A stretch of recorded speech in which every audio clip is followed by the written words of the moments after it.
राजकुमार सैनी जी को मैं बुलाना चाहूंगा, तालियों की गड़गड़ाहट के साथ हम बुलाएंगे। राजकुमार सैनी, राजकुमार सैनी जिंदाबाद, राजकुमार सैनी जिंदाबाद, राजकुमार सैनी जिंदाबाद। बहुत बहुत स्वागत।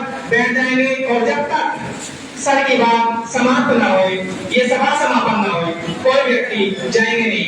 आइए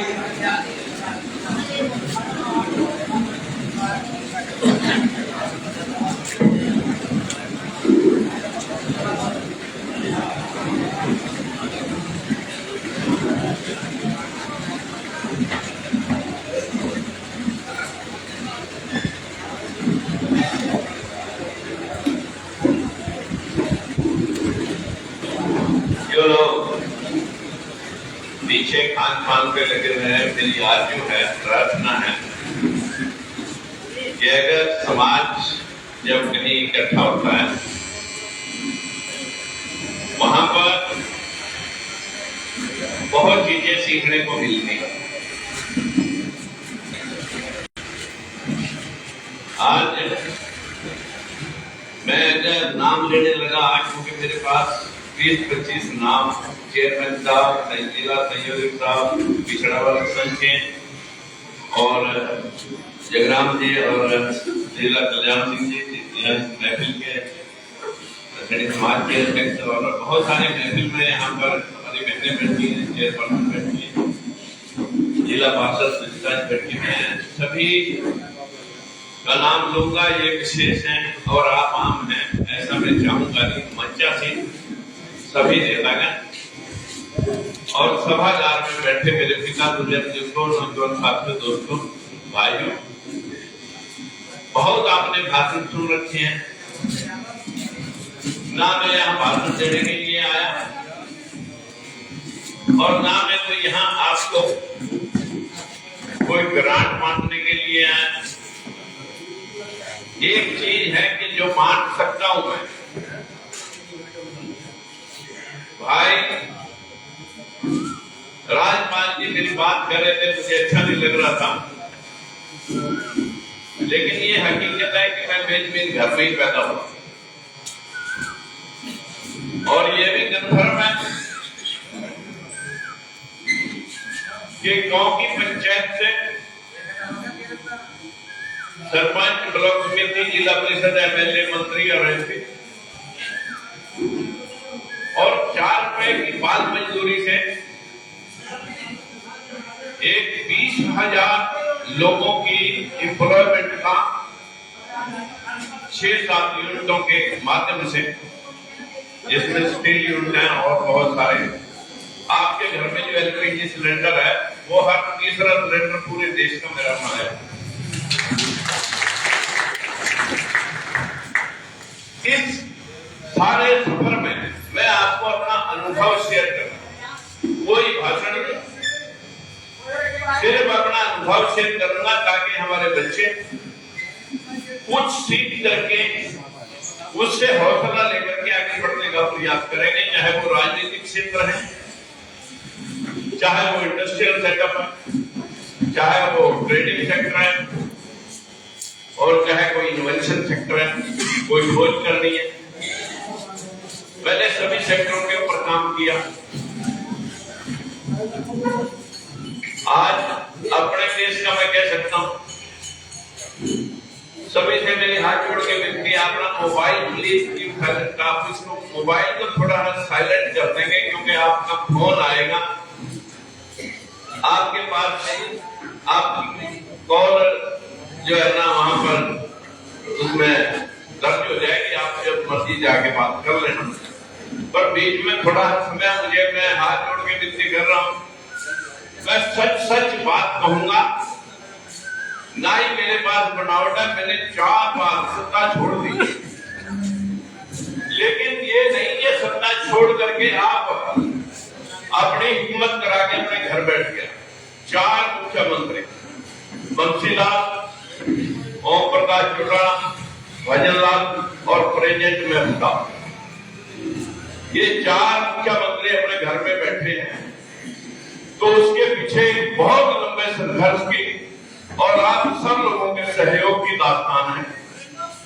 जो आपने मेरा साथ दिया, आज हम हरियाणा के अंदर अपने समाज का मुख्यमंत्री तक पहुंचाने में उस सफर में मेरी आप सब भाइयों से विनती है कि यदि मेरा समाज महात्मा ज्योतिबा फूले को पढ़ लेता तो आज इस समाज जो पूरे विश्व के ऊपर राज करने वाला, जिसको राम राज कहा जाता है, हकीकत में वो अशोक सम्राट का राज है। अंग्रेजों ने जब भारत आए तो लोगों ने पूछा कि आपके देश की विशेषता क्या है, तो लोगों ने, किसी ने माउंट एवरेस्ट कहा, किसी ने ताजमहल कहा, किसी ने लाल किला कहा, लेकिन अंग्रेजों ने कहा नहीं, अगर आपके देश की कोई विशेषता है वो है अशोक सम्राट, जिसने विश्व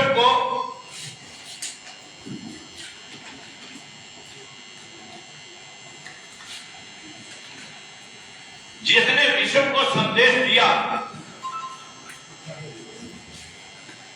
मानवता का, अहिंसा का।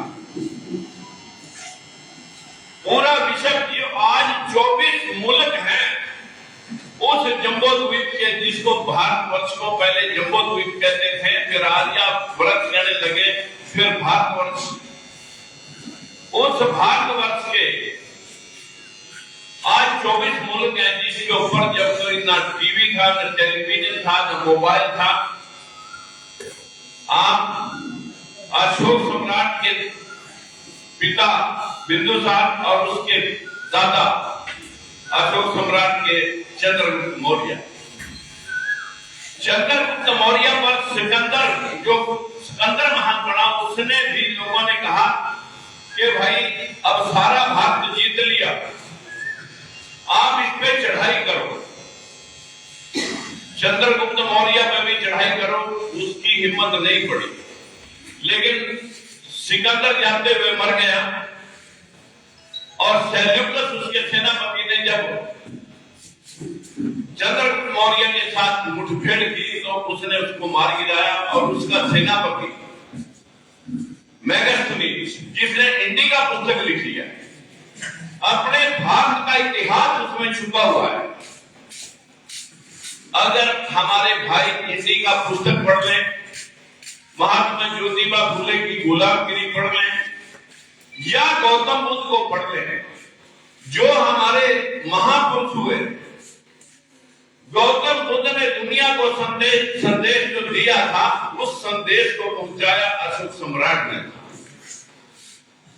जब पूरा मेगास्थनीज भी आ गया, सिकंदर भी मर गया, और पूरा भारतवर्ष उसने खंड को अखंड भारत, सबसे बड़ा भारत अशोक सम्राट ने निर्मित कर दिया। कलिंगा के युद्ध में ज्यादा रक्तपात हो जाने से हृदय परिवर्तन हुआ, अशोक सम्राट ने बहुत धर्म अपना करके पूरे विश्व में संदेश अहिंसा का दिया। मित्रों, वो महाराज, वो महान सम्राट, उसकी पीढ़ी की 10, उसके वंशज के 10 राजा हुए। पहला चंद्रगुप्त मौर्य, दूसरा बिंदुसार, तीसरा अशोक सम्राट, फिर संप्रीति देववर्मन, और लास्ट राजा आपका बृहदत्त मौर्य। उसकी हत्या करने वाले ने आपको दोबारा से वही हजारों साल पहली गुलामी में, वही 200 साल का, 150 साल का राज है तुम्हारा। उससे पहले भी मनुस्मृति, मनुवाद था, और उसके बाद फिर आज फिर 2000 साल से हम उसी मनुवाद, उसी के शिकार हैं। जिन शास्त्रों को आप पढ़ रहे हैं, ये सारे ऋषभ के लगवाए हुए हैं 2200 साल पहले। इन्हीं शास्त्रों में लिखा गया, पुष्यमित्र ने बृहदत्त मौर्य की हत्या करके, ये यहाँ मौर्य है, उसी का सेनापति था, बृहदत्त मौर्य का सेनापति था। ये हिस्ट्री आपके मोबाइल पे पढ़ी है, किताबों में पढ़ी है। अगर आप पढ़ लेंगे, वहां से उसे डर लगा के कहीं पटना के अंदर सारे बोरिया हैं, मेरी हत्या न करने, वहां से राजधानी अयोध्या शिफ्ट करके यहाँ पर उसने सारे बौद्ध भिक्षु, जितने बौद्ध भिक्षु थे, 100 स्वर्ण मुद्राओं का लांच लेकर के पूरे देश से 100 बौद्ध भिक्षुओं का सर कलम करके जो लाएगा उसे 100 स्वर्ण मुद्राएं दी जाए। इस तरीके से इस देश में आपके उस महान साम्राज्य का, उस विराट का खात्मा हुआ जो पूरे विश्व के तुम विजेता थे। आज आप एक टिकट के भिखारी बने हुए हैं। हम टिकटें मांगते फिरते हैं, पद मांगते फिरते हैं। बदकिस्मती तो ये है कि दलित और पिछड़ा सारा समाज इनको जातियों में बांटा, फिर गोत्रों में बांटा।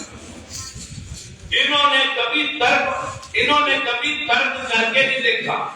जिस व्यक्ति को तर्क करना नहीं आता उसमें पशु में कोई ज्यादा अंतर नहीं होता। मैं आपसे भाइयों से, अगर आप लोग गुलामगिरी पढ़ लेते, 1924 में महात्मा ज्योतिबा फुले ने सत्याशोधित समाज की स्थापना करके दुनिया को कहा था कि सत्य को साधो। सच क्या है? जो सच की बात थी उसको हमने छोड़ करके जो मनुस्मृति के मुताबिक इस देश में पहले नहीं चल रही थी, और फिर उस सम्राट का उस वंशावली को रद्द करके फिर वही व्यवस्था उन्होंने मतलब स्थापित की। आज मैं कुछ